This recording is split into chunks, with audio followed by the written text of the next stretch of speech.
Dice así la palabra del Señor. Por lo demás, hermanos, gozaos en el Señor. A mí no me es molesto el escribirlo las mismas cosas, y para vosotros es seguro.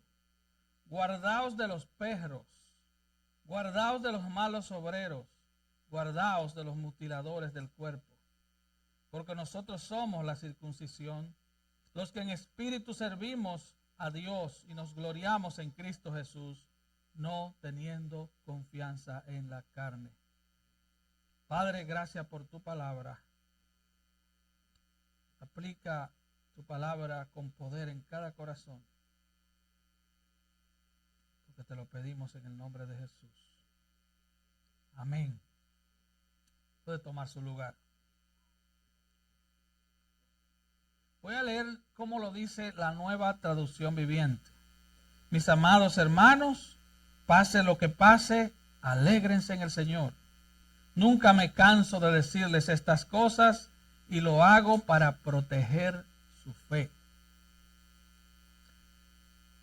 Así que el apóstol Pablo,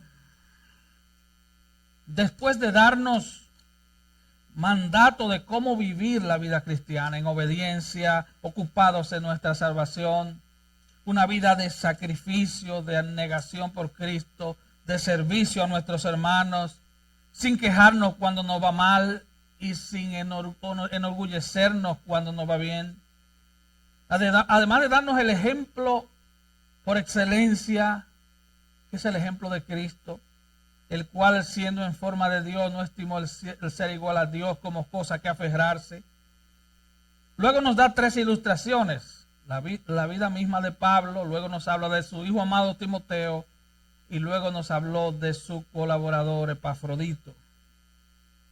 Ahora en el capítulo 3 lo que parece haber en el corazón de Pablo es su necesidad de que entendamos quién es un verdadero cristiano y así proteger nuestra fe. Y parecería que no es necesario usar el adjetivo verdadero, porque usted o es cristiano o no es cristiano. Usted no puede ser medio cristiano, ni un cuarto cristiano, ni tres cuartos cristianos. Usted no puede ser casi salvo. Usted o está salvo o está perdido. El que se ahoga a 2 metros de la orilla está ahogado, está muerto. Igual que el que se ahogó a 1 kilómetro en el fondo del mar. Así que no puede ser un poquito cristiano ni muy cristiano. Vamos a entrar entonces en el capítulo 3 de esta carta. Y aquí hay un contraste marcado en el capítulo 2, el versículo 2, que nos habla de los falsos creyentes. Y Pablo lo menciona con 3 nombres: perros, malos obreros y mutiladores del cuerpo. Y el versículo 3 nos habla del segundo grupo. Los que son verdaderos cristianos, dice, somos la circuncisión. Y vamos a explicar luego lo que es eso. ¿Qué es un verdadero cristiano? Los que en espíritu sirven o adoran a Dios. Los que se glorían en Cristo. Y los que no tienen confianza en su carne. Así que aquí hay una clara distinción. Hay una línea bien clara que separa lo falso de lo verdadero. Los religiosos y los que realmente son cristianos. Es una distinción entre aquellos que tienen una marca externa de su fe y aquellos que han tenido un cambio interior. Y hay una pregunta que es central en el Nuevo Testamento y es: ¿quién es el verdadero cristiano?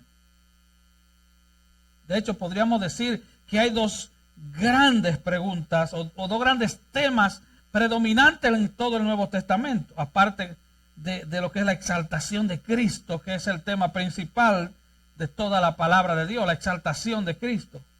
El primer tema es la presentación del Evangelio. Pero hay un segundo tema, que es la cuestión de ver quién es un verdadero cristiano. Así que Pablo dice en 2 de Corintios, examinen si ustedes están en la fe. Examinaos a vosotros mismos. En Mateo 7, el Señor le dirá a un grupo de gente que le dirán: Señor, Señor, en tu nombre hicimos milagros, en tu nombre echamos fuera demonios. Y el Señor les dirá: apártense de mí, hacedores de iniquidad, no los conozco. Así que es esencial saber lo que es ser un verdadero cristiano y lo que es una imitación, pero que es falso totalmente. Y el Nuevo Testamento comienza con Jesús enfrentándose a la falsa fe de los fariseos. Ese fue su primer encuentro. Él comienza enfrentando a los fariseos. Él no comienza enfrentando a las prostitutas y a los borrachos. Él comienza enfrentando a los fariseos. La falsa religiosidad de esta gente. Él les llamó sepulcros blanqueados. Ustedes parecen una tumba muy pintada y adornada, pero por dentro están llenos de huesos, llenos de pudrición. Y vemos como Pedro en Hechos 8 expone la falsa fe de Simón el mago.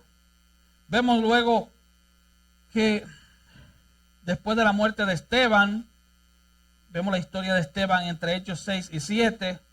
Vemos entonces que después de ese hecho se desata tremenda persecución en Jerusalén.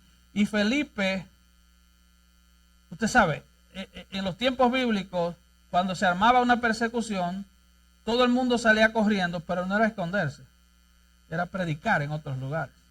Y por eso la iglesia se expandió y llegaron hasta el fin del mundo con el evangelio. Ellos no estaban en ese negocio de esconderse bajo la cama. Ellos corrían, pero ellos corrían a predicar. Y vemos como Felipe, uno de los diáconos de Hechos 6, se fue a Samaria a predicar. Y Hechos 8, 9 al 13 nos dice que este hombre,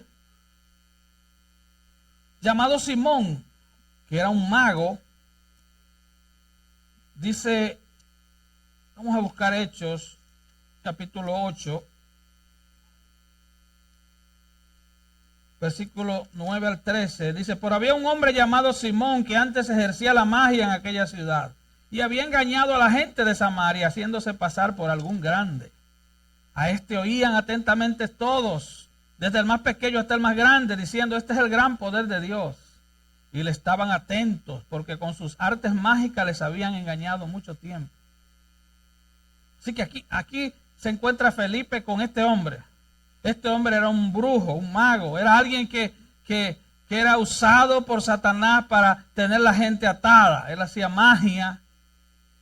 Y dice el versículo 12, pero cuando creyeron a Felipe, que anunciaba el evangelio del reino de Dios y el nombre de Jesucristo, se bautizaban hombres y mujeres. Versículo 13, también creyó Simón mismo. Y habiendo sido bautizado, estaba siempre con Felipe, y viendo las señales y grandes milagros que se hacían, estaba atónito. Entonces, cuando los apóstoles, dice el versículo 14, que estaban en Jerusalén, oyeron que Samaria había recibido la palabra de Dios, enviaron allá a Pedro y a Juan. Entonces llegan los apóstoles, llegan Pedro y Juan, y sucede algo con este hombre. Dice: entonces les imponían las manos. Recuerden, eran los apóstoles. Solo hay apóstoles en la Biblia. Los demás son falsos. El último de los apóstoles fue Pablo. Y aquí dice que los apóstoles Pedro y Juan les imponían las manos y recibían el Espíritu Santo. Cuando Simón vio esto, se volvió loco. Recuerde, era un brujo recién convertido, con comillas bien grandes. Cuando vio que Simón, por la imposición de las manos, se daba el Espíritu Santo, les ofreció dinero. Le dijo: dame también a mí de esto. Yo quiero esto. para que cualquiera que venga a mí, yo le póngale, reciban el Espíritu Santo. Él estaba dando dinero, obviamente, porque él quería negociar con la fe. Usted no invierte dinero por invertirlo. Él estaba ofreciendo dinero a los apóstoles. Entonces Pedro les dijo, mira la reacción de Pedro: tu dinero perezca contigo, porque has pensado que el don de Dios se obtiene con dinero. Y la palabra perezca, lo que él quiso decir, tu dinero se vaya al infierno contigo. Eso fue lo que él le dijo. Dice, tú no tienes parte ni suerte en este asunto porque tu corazón no es recto delante de Dios. Arrepiéntete pues de esta tu maldad y ruega a Dios si quizás te sea perdonado el pensamiento de tu corazón. Porque en hiel de amargura y en prisión de maldad veo que estás. Ahora usted dirá, espera un momento, pero este es el hombre que acaba de creer y de bautizarse. Sí. El bautismo no garantiza salvación. El bautismo no salva. Incluso el creer no salva. Tienes que creer de todo corazón. No solo creer, es de todo corazón. Este hombre fue expuesto por Pedro. Pedro le dice, tu dinero se vaya al infierno contigo. Y mira la reacción de este hombre, para que usted vea si era salvo o no. Respondió entonces Simón y dijo, rogad vosotros por mí al Señor, para que nada de esto que habéis dicho venga sobre mí. Es como que tú como cristiano amonestes a otro hermano o falso hermano y tú le digas, no sigan ese camino de pecado porque te va a ir muy mal. Y él le diga, ora a Dios para que no me vaya mal. A él solo le importaban las consecuencias. Esa es una señal de un falso creyente. Yo no quiero desobedecer porque puedo tener el castigo de mis padres. Jóvenes, niños, si ustedes solo temen desobedecer porque saben que su papá, su mamá los va a castigar, significa que tú no has conocido a Dios.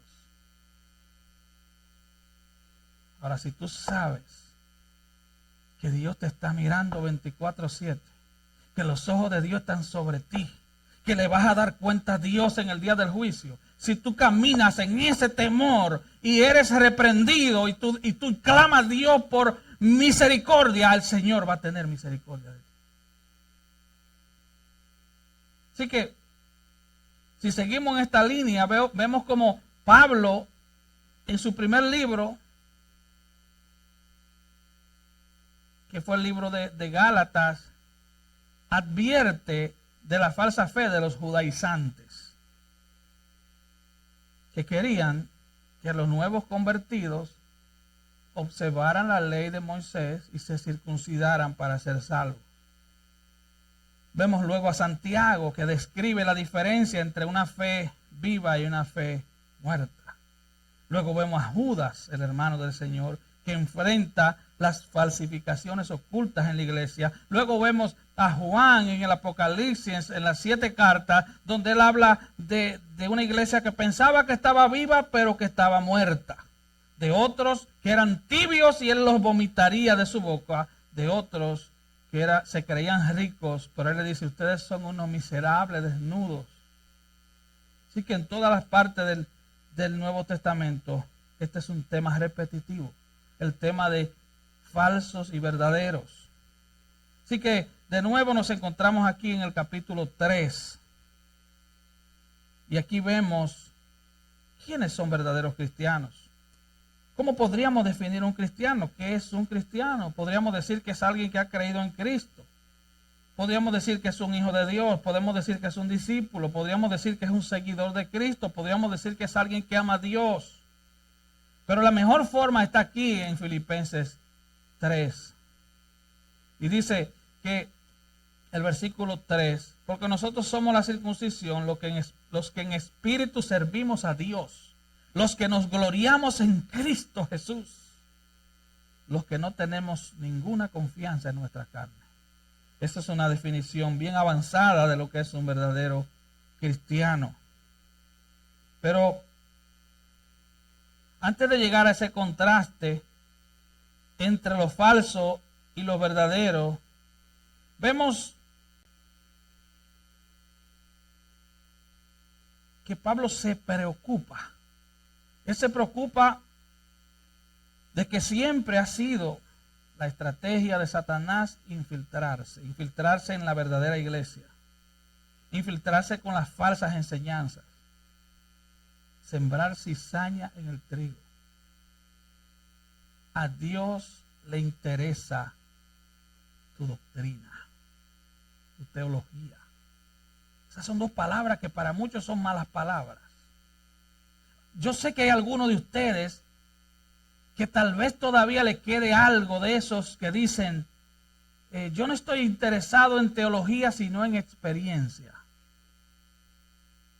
Si tú estás en ese nivel, lee la Biblia para que salgas de la ignorancia, para que no seas un enano espiritual, para que crezcas con todo el crecimiento que da Dios, para que no te engañe cualquiera. Un testigo de Jehová de una semana te puede engañar porque no tienes Biblia. Así que a Pablo le preocupa esto. Y siempre ha sido una estrategia de Satanás permitir que hombres perversos y mujeres perversas se metan en los púlpitos y las conduzcan por mal camino y le enseñen cosas de su corazón perverso, no lo que enseña la Escritura. El llamado de Dios es: procura con diligencia presentarte ante Dios aprobado como obrero que no tiene de qué avergonzarse, que usa bien la palabra de verdad. Eso es algo demasiado serio. No sé cómo usted lo tome, pero yo lo tomo como algo demasiado serio. Esto es más serio que una cirugía a corazón abierto. Esto es más serio que una cirugía del tipo que sea. Se trata de tu eternidad. Se trata qué vas a hacer cuando te llegue ese día. Que te puede llegar a los 5 años. Te puede llegar a los 90. Dios sabe. Yo comentaba con alguien que antes le daban infarto a los viejitos de 95. ¿Usted se recuerda cuando éramos los que somos más grandecitos? Le dio un infarto a fulano, sí, pero él era tatarabuelo de un muchacho grande. Ahora no. Ahora usted ve los niños. El mundo se ha torcido, el mundo está dañado. El pecado lo ha dañado todo.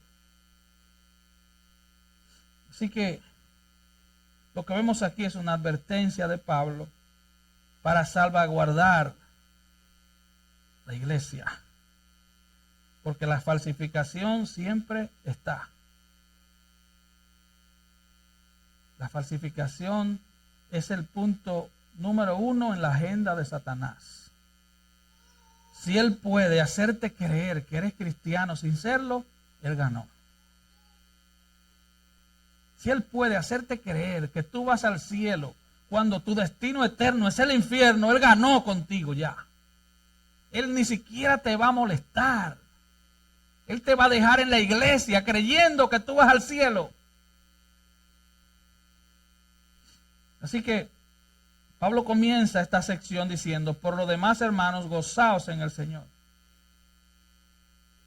Gócense en el Señor. Él vincula el gozo con una relación con Cristo.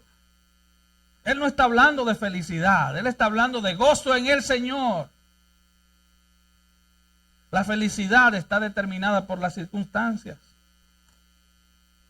En el idioma inglés se ve un poco mejor, porque happiness tiene que ver con what happened.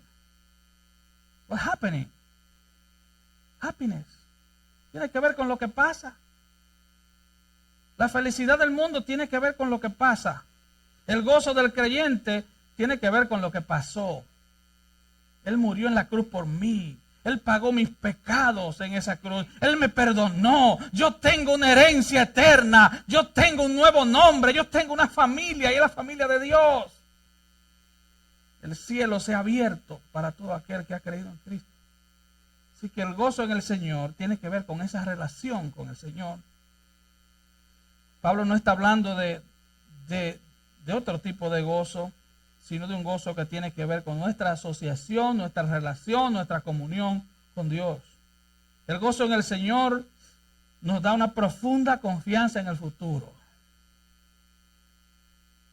Como dice Habacuc, aunque la higuera no florezca y en las vides no haya fruto, y falte de la higuera el producto, con todo yo me gozaré en Jehová. Con todo lo que venga yo me gozaré en el Señor. Es de ese gozo que está hablando Pablo. Tenemos confianza en el futuro porque nuestra confianza está basada en el poder, en la bondad, en la soberanía y en la sabiduría de Dios. Nosotros no estamos esperando otra cosa, sino esperando en el Señor. Nuestra relación con Cristo es eterna, es inmutable. Por lo tanto, nuestro gozo es inmutable. No importa la condición de nuestra salud, no importa la condición de nuestra cuenta bancaria, si es que la tenemos, no importa si nos bajaron horas de trabajo, no importa, tenemos gozo en el Señor. No es que vivamos en una burbuja, hermano. Todos nosotros aquí tenemos situaciones, problemas, dificultades, pero nosotros podemos tocar las puertas de la gracia, clamar a Dios y estamos seguros que Él nos oye. Y Pablo dice, a mí no me es molesto el escribir de las mismas cosas. ¿Cuáles cosas? Él no está hablando aquí del gozo. La Nueva Traducción Viviente dice, nunca me canso de decirles estas cosas y lo hago para proteger su fe. ¿Cómo Él protege? ¿Cómo protegemos nuestra fe? Identificando los lobos vestidos de ovejas. Identificando quiénes realmente son y quiénes no son. Se debían repetir las mismas cosas. A mí no me es molesto repetir las mismas cosas. El apóstol Juan habló de estas mismas cosas. Primera de Juan 1, del 1 al 4. Lo que era desde el principio, lo que hemos oído, lo que hemos visto con nuestros ojos, lo que hemos contemplado y palpar en nuestras manos tocante al verbo de vida. Porque la vida fue manifestada y la hemos visto y testificamos y anunciamos la vida eterna, la cual estaba con el Padre y se nos manifestó. Lo que hemos visto y oído, y Juan vuelve y repite, la misma cosa. Lo que hemos visto y oído, esto os anunciamos para que también vosotros tengáis comunión con nosotros. Y nuestra comunión verdaderamente es con el Padre y con su Hijo Jesucristo. Así que la doctrina bíblica es inalterable. Lo que debemos enseñar son las mismas cosas. El Antiguo Testamento nos habla de las mismas cosas. Mire lo que dice Jeremías 6:16. Así dijo Jehová, paraos en los caminos y mirad y preguntad por las sendas antiguas, cuál sea el buen camino y andad por él y hallaréis descanso para vuestra alma. Esas son las mismas cosas. Hermanos, el crecimiento en la madurez espiritual de los creyentes, los que dejan de ser niños en Cristo, depende de la enseñanza bíblica, de la formación doctrinal. Recuerde, la palabra doctrina no es una mala palabra, significa enseñanza. Y la palabra teología significa conocimiento de Dios. Así que todos somos teólogos. Ahora, ¿eres tú un buen teólogo o eres un mal teólogo? ¿En qué Dios tú has creído? ¿Tú has creído en una especie de Aladino cósmico, todopoderoso, que tú frotas la botella y sale el genio y te pide te da 3 deseos? ¿Es en ese personaje falso que muchas falsas iglesias han levantado hoy? Que te dicen, ven a Cristo y todos tus problemas se resolverán. Ven a Cristo y tu cuenta bancaria crecerá. Trae una buena ofrenda para que Dios te la multiplique. Es como un espíritu de lotería. Trae 100 y el Señor te dará 1000.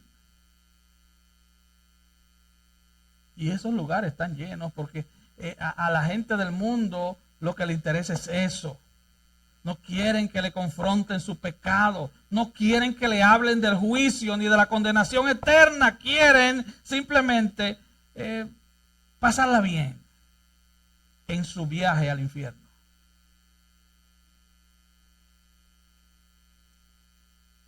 El infantilismo espiritual lleva a la carnalidad, hermano. Lleva a que la gente en la iglesia ame el mundo y las cosas del mundo. El creyente infantil todavía desea oír novedades. Te traigo una revelación nueva. Cuando usted escuche a una gente diciendo semejante cosa, escape por su vida, cambie de canal, apáguelo, haga algo. No siga escuchando ese veneno. Porque todo lo que Dios iba a revelar, lo reveló en estos 66 libros. Así que el problema no es que no tengamos la revelación, el problema es que no leemos su revelación. Ese es el gran problema de los cristianos. El creyente maduro quiere oír las mismas cosas. O sea, el evangelio de Cristo, la enseñanza clara de todo el consejo de Dios. Todo lo que Dios quiso revelar, ya lo ha revelado en la Biblia. Y él dice, a mí no me es molesto decirle las mismas cosas. El mensaje del evangelio. Y vemos que el registro de toda la obra de Cristo está en los evangelios, Mateo, Marcos, Lucas y Juan. El registro de los primeros 30 años de la iglesia está en el libro de los Hechos. El carácter de los que han creído en Cristo están en las epístolas de la Biblia. El final y el objetivo consumado del evangelio está en Apocalipsis. Todo es lo mismo, las mismas cosas. Así que estas mismas cosas se refieren al evangelio, del cual Cristo es el protagonista, es el personaje principal. El evangelio tiene que ver con Cristo, no tiene que ver con tu mejor vida hoy, no tiene que ver con que viva una vida libre de problemas. Eso es mentira, eso es lo que el diablo ofrece para mantenerte enredado. Judas, el hermano del Señor, nos manda en su pequeña carta a contender ardientemente por la fe dada una vez a los santos. Una vez. La fe cristiana fue dada una vez, no 2 ni 3. No hay revelaciones nuevas. Una vez, las mismas cosas. Así que aquí vemos dos grupos. Los verdaderos cristianos, los que ejercen el discernimiento. Y dice Pablo, guárdense de los perros, guárdense de los malos obreros, guárdense de los mutiladores del cuerpo. Así que después de mandarnos a gozarnos en el Señor, Él dice, guárdense de esta gente, porque esta gente no son reales, esta gente son falsos.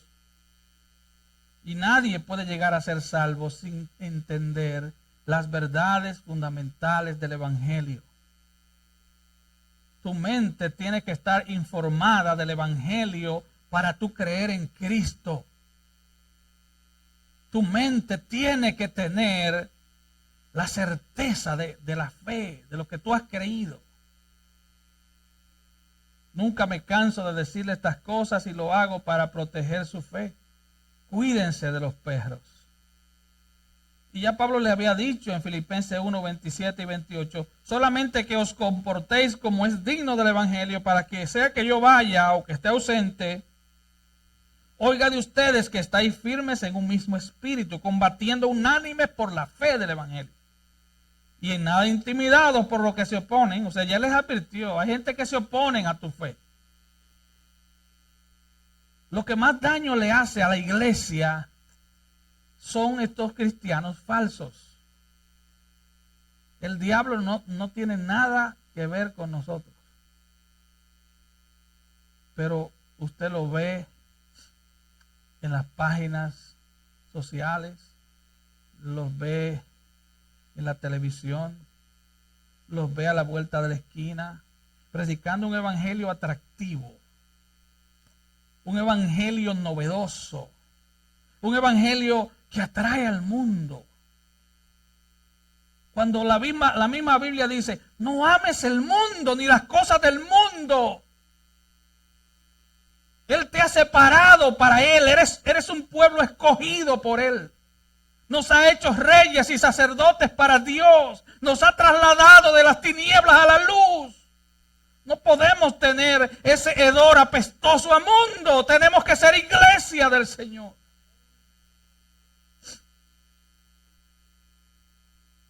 Así que Pablo primeramente describe a los falsos maestros como perros. Ahora entienda algo. Recuerde, eso hace 2000 años. Los perros no eran mascotas. Hay unos perros que son hermosos. Hasta Pampers le ponen a uno por ahí. Hermoso. No se trata de eso.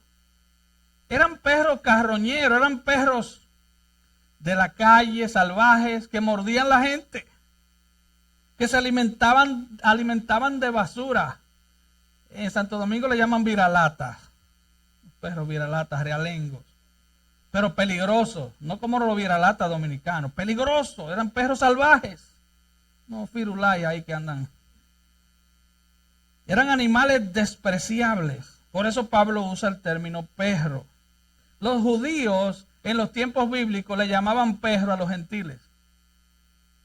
Porque no querían saber de los gentiles, o sea, de todo el que no era judío. Pero ahora Pablo, siendo judío, y esto como que me chocó, Pablo siendo judío le llama perro a maestros judíos, a falsos maestros judíos. Así que le llama perro, luego le llama malos obreros. ¿Por qué malos obreros? Porque todo el enfoque de sus enseñanzas estaba en lo exterior. Como que yo me pare aquí a decirle, si su falda no tiene 3 pulgadas debajo de la rodilla, usted se va a ir al infierno. Si su falda no tiene tal o tal cosa, o su pantalón, y esos hombres di que con pantalones jeans en la iglesia y con tenis, eso es del diablo. A eso Pablo le llama malos obreros. Porque su enfoque es cómo tú te ves y no en lo que hay en tu corazón. Claro, la Biblia tiene mandato de que la mujer se vista decentemente. Pero tú no le puedes pedir a una muchacha de 15 años que se vista como una de 50. No, vístase como una de 15, pero decente. Si andan enseñando lo que no tiene que enseñar. Pero vístase como tiene que vestirse. Entonces, esta gente, Pablo le llama malos obreros. Mira, Jesús mismo se refirió a esta gente, Mateo 23, 13. Búsquelo por favor, Mateo 23, 13 al 15. Más, ay de vosotros, escribas y fariseos, hipócritas, porque cierran el reino de los cielos delante de los hombres, pues ni entran ustedes ni dejan entrar a los que están entrando. Ay de vosotros, escribas y fariseos, hipócritas, porque ustedes devoran las casas de la viuda y como pretexto hacen largas oraciones. Wow, ellos eran muy espirituales, pero su objetivo era sacarle dinero a la viuda. Era quedarse con el dinero del hombre que murió. Ay de vosotros, escribas y fariseos, versículo 15, hipócritas, porque recorren mar y tierra para hacer un prosélito, y una vez hecho, le hacen 2 veces más hijos del infierno que vosotros. Son gente que evangelizan, son gente que andan detrás de los perdidos. El problema es que ellos también están perdidos. No tienen Biblia, no tienen Biblia en el corazón, no han sido transformados por el poder del Espíritu Santo. Y recuerde, el poder del Espíritu Santo es la Biblia. Lo dice Efesios 6, la espada del Espíritu, ¿qué es? La palabra de Dios. No es tu boca. La espada del Espíritu no es lo que tú piensas. La espada del Espíritu es la palabra de Dios.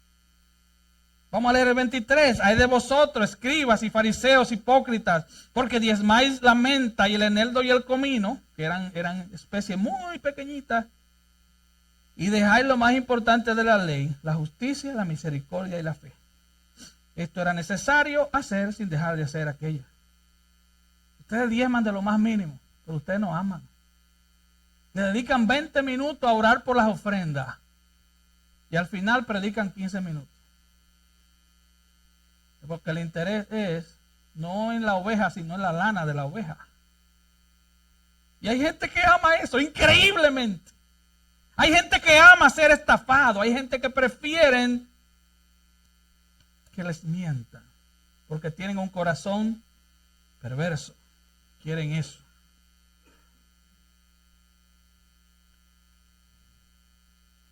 Y Jesús le dice, guías ciegos, que coláis el mosquito y se tragan el camello. Ay de vosotros, escribas y fariseos, hipócritas, porque limpias lo de afuera del vaso y del plato, pero por dentro estáis llenos de robo y de injusticia. Te vistes bien, te pones falda larga y tienes un moño duro de hace 2 meses. No te pones ni desodorante, anda con las piernas peludas, pero tu corazón está podrido. Está lleno de rencor, odias hasta a tu padre, no perdonas, vive llena de resentimiento. ¡Wow! Y usted me dice que eso es un cristiano. No. Finalmente Pablo le llama mutiladores del cuerpo. Y lo que Pablo quería decir de esta gente era que su circuncisión era semejante a las mutilaciones que hacían las religiones paganas dedicadas a sus dioses. Ahora, ¿qué es la circuncisión? O si alguien no sabe, era un ritual, era una cirugía que se hacía por motivos higiénicos en los tiempos del Antiguo Testamento, pero que era una señal de todo nuevo creyente en el judaísmo. ¿Y era una señal de qué? Era una señal de quitar el pecado. ¿Por qué?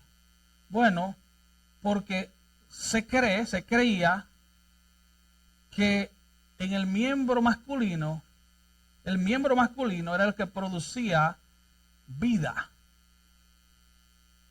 Y que todo lo que producía era malo.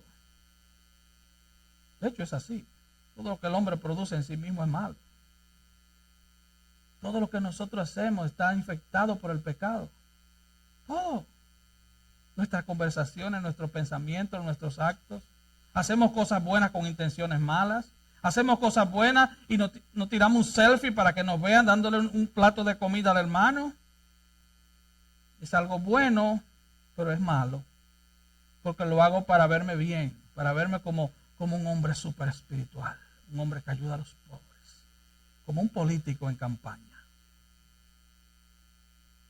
Así que la circuncisión era eso, era una señal de que tu pecado había sido quitado, pero era una señal, era una simple señal, era un símbolo.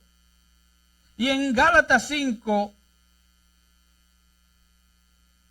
del 1 al 7, Pablo enfrenta a esta gente.